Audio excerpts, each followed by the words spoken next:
our lives here. We come here and we see everybody we know, but also, be part of the event. So who knows what Cambridge have in store for next year? I'm curious, but it's going to be hard to beat. So, but so far so good. Oh, Dan. It was supposed to be one of those perfect weeks. The kind people talk about years later with a smile. Familiar faces. Big events. Celebration. A reminder of why everyone fell in love with the game in the first place. Caitlin Clark was relaxed, laughing, enjoying the moment. She showed up not as a basketball savior, but as a young athlete soaking in an experience she earned.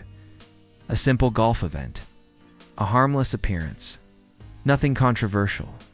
Nothing political. And yet, beneath that calm surface, something was already breaking. Adam Silver believed everything was finally lining up. PGA understand what's great for business. Not what's good for business, what's great. It'd be nice if the WNBA could get with the program. The NBA had poured millions into the WNBA infrastructure. Marketing, salaries, media deals. This was supposed to be the payoff moment. The league finally had momentum. Headlines were positive. Ticket sales were exploding. Caitlin Clark was the face of it all, the golden opportunity. But perfect moments only stay perfect if leadership knows how to protect them.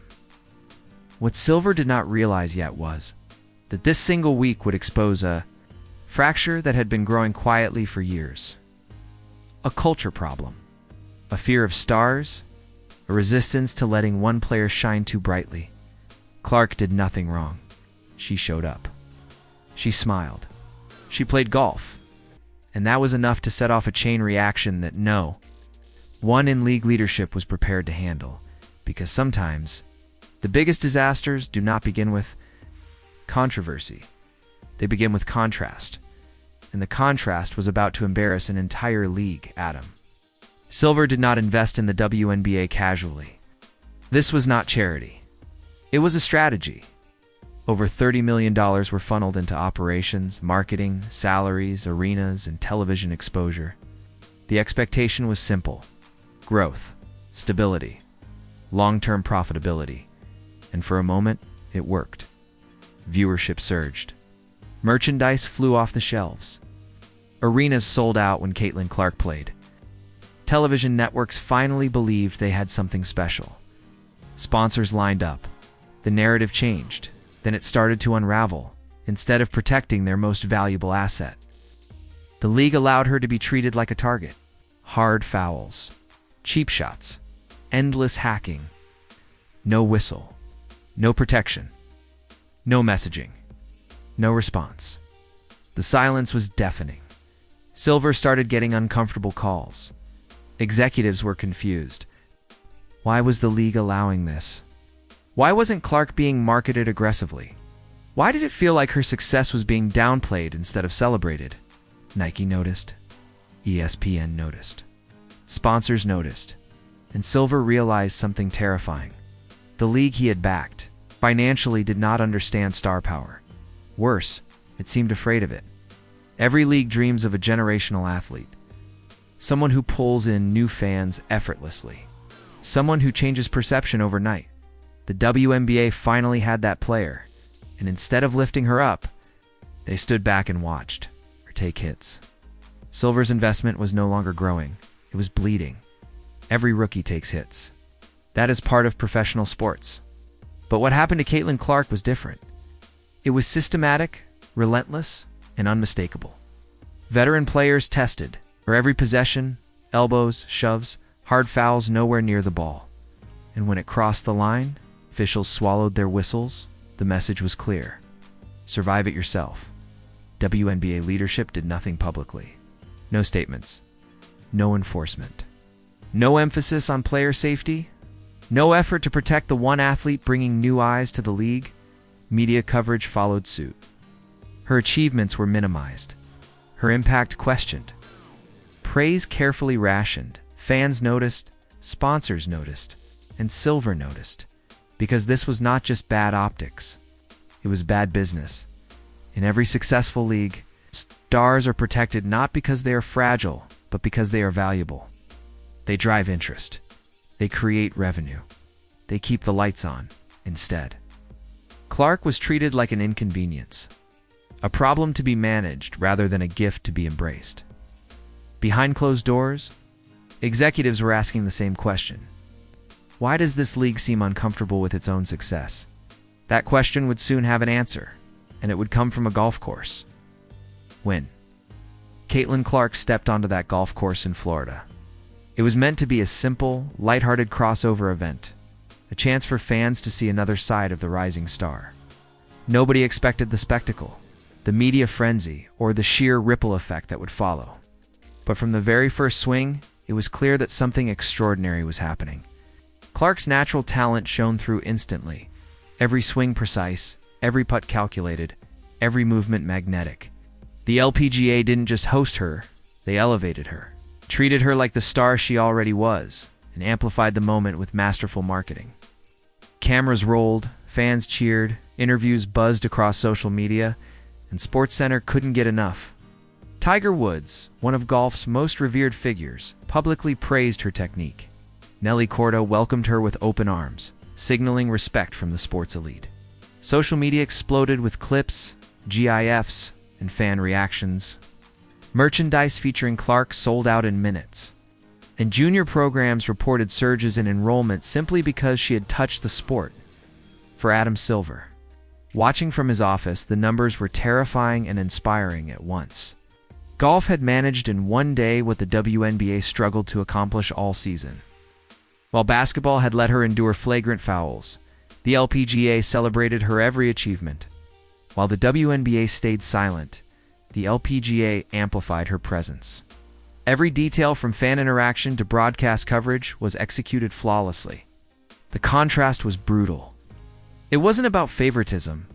It was about recognizing opportunity, seizing it, and knowing the value of a star.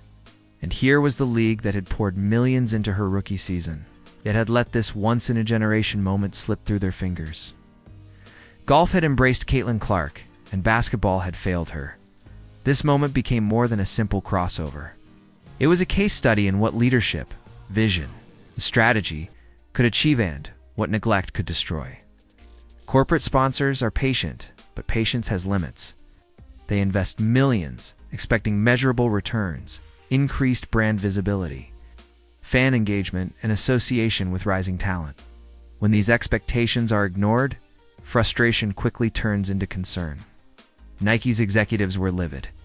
Gatorade demanded explanations. ESPN was publicly frustrated.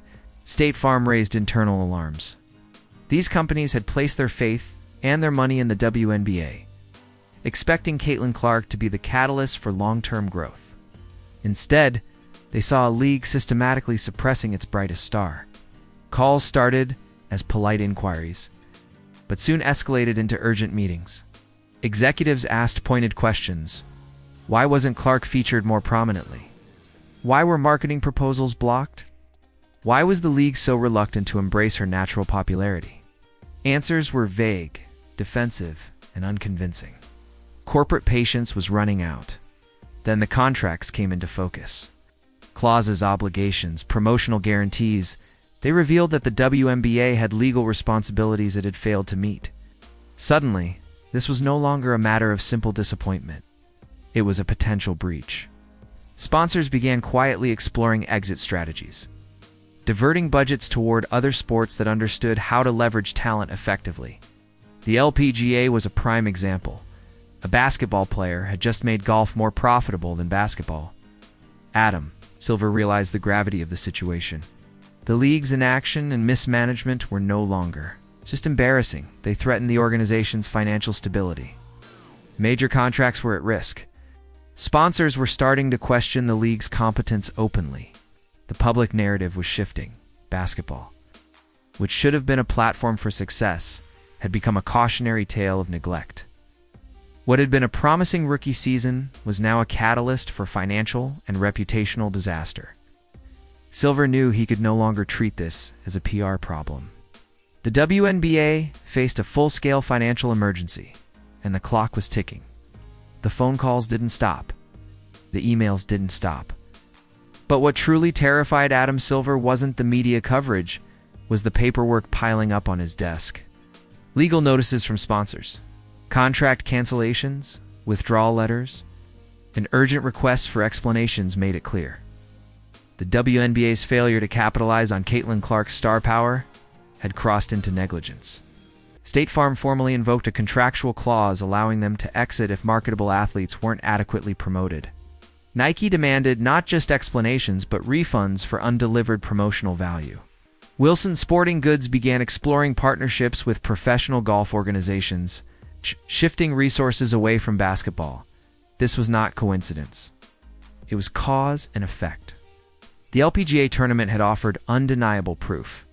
When talent was marketed effectively, engagement and revenue followed instantly. Clark had generated record social media interaction, merchandise sales, and public attention. The contrast between her reception on the golf course and in the WNBA couldn't have been starker. The league's systematic suppression of her visibility now appeared far more than an error. It looked like gross oversight, perhaps even negligence. Silver's phone buzzed relentlessly. Sponsors' legal teams were prepared to act. Corporate partners were evaluating their exposure. Television networks questioned whether to renegotiate or walk away. Agents were exploring alternative leagues for their players. In a matter of days, what should have been a triumphant rookie season had transformed into a multi-front legal and financial crisis. Every call reminded Silver of the same brutal truth: the WNBA had failed to protect, promote, and maximize the value of its most important asset. And now the consequences were accelerating faster than anyone could contain. Numbers don't lie. The metrics were devastating. Merchandise sales plunged 60% after Clark's team was eliminated from the playoffs. Viewership dropped to historic lows. Arena attendance reverted to pre-Clark numbers almost overnight. The league had proven itself dangerously dependent on a single star and then punished that reality instead of planning for it. The momentum Silver had worked so hard to build evaporated. Players started panicking. Agents quietly explored overseas opportunities. Conversations between WNBA stars and international leagues intensified. Competitors were watching closely, recognizing that the WNBA's mismanagement created a window of opportunity. The golf world had already taken note, learning from basketball's failure to nurture a star. Promotion and proper talent management were the keys. And the WNBA had botched both spectacularly. Silver's office was a storm of frantic activity. Marketing teams scrambled to salvage what remained of sponsor relationships. Executives debated whether to intervene or let leadership face consequences. But time was against them. Every day without decisive action allowed momentum to bleed further. The league's credibility, once climbing steadily, was eroding. Trust with fans, sponsors, and networks was fraying. The story was simple: nurture talent and everyone benefits. Ignore it, and the consequences ripple far beyond immediate losses. The WNBA had chosen the latter. For Silver, the reality was harsh. A single misstep in star management could undermine years of strategic investment. The rookie sensation meant to elevate the league had unintentionally highlighted its fragility. While the WNBA panicked, the rest of the sports industry was taking notes. MLS executives called to explore crossover promotional opportunities. Tennis organizers reached out with invitations. NASCAR expressed interest in exhibition appearances. Caitlin Clark's management fielded offers from industries that actually understood branding, visibility, and value: fashion lines, tech campaigns, entertainment deals. The WNBA's failure wasn't Clark's fault, it was leadership's. By suppressing her rise, they demonstrated to the world that they could not capitalize on opportunity. Other leagues saw exactly how to treat talent, how to engage audiences, and how to translate star power into revenue. Clark's value became undeniable. Industries outside basketball were ready to reward it.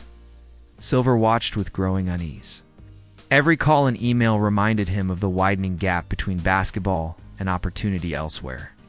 The WNBA had created a blueprint for mismanagement that competitors were eager to exploit. Sponsorship dollars, fan attention, and young athlete engagement were all at risk. One rookie had inadvertently exposed the fragility of a league and created a roadmap for others. To succeed where the WNBA had failed, the message was clear: Star power is only valuable if properly nurtured, promoted, and celebrated. Ignore it, and the cost is more than financial. It is cultural, reputational, and strategic. Adam Silver's reputation, once unassailable, began to crack. He had trusted WNBA leadership to manage the league responsibly. Instead, owners questioned his judgment. The room was filled with billionaires demanding answers, intervene, and admit massive oversight failures, or maintain the status quo and watch millions of dollars vanish. Either choice risked tarnishing his career. The golf swing became a symbol of opportunity, fear, and the devastating consequences of failing to act decisively. Silver's predicament was simple, yet horrifying. Protect his legacy and potentially fire leadership, or avoid confrontation and accept continued financial bleeding. Neither option was without consequence. His decisions in the coming weeks would define how he was remembered, not just as NBA commissioner, but as a steward of women's professional basketball. Every phone call, every sponsor complaint, every international offer Clark received reinforced the same truth. The WNBA's potential was being squandered. Silver could feel the weight of history pressing down. One rookie, one overlooked opportunity, had exposed vulnerabilities that would haunt the league for years if left unresolved. This was never about golf. It was about respect, promotion, and recognition of talent. Caitlin Clark represented a generational athlete capable of transforming a league. Instead, the WNBA chose balance over brilliance, caution over celebration, and control over growth. Other leagues watched and learned. Stars don't wait for permission. They gravitate to environments where they are celebrated, nurtured, and amplified. The lesson was stark and unavoidable. Failure to properly embrace. Talent has consequences far beyond immediate performance metrics. Clark moved forward. Opportunities in golf, fashion, and entertainment awaited her. She would thrive where she was valued, leaving the WNBA to reckon with its own mismanagement. For the league, for Silver, and for professional sports executives everywhere, the message was clear. Cherish talent, invest in it fully, and protect it fiercely, because stars don't linger where they are undervalued. They shine where they are welcomed. Share your thoughts in the comments, and don't forget to like and subscribe for more dives into Hollywood's hidden history.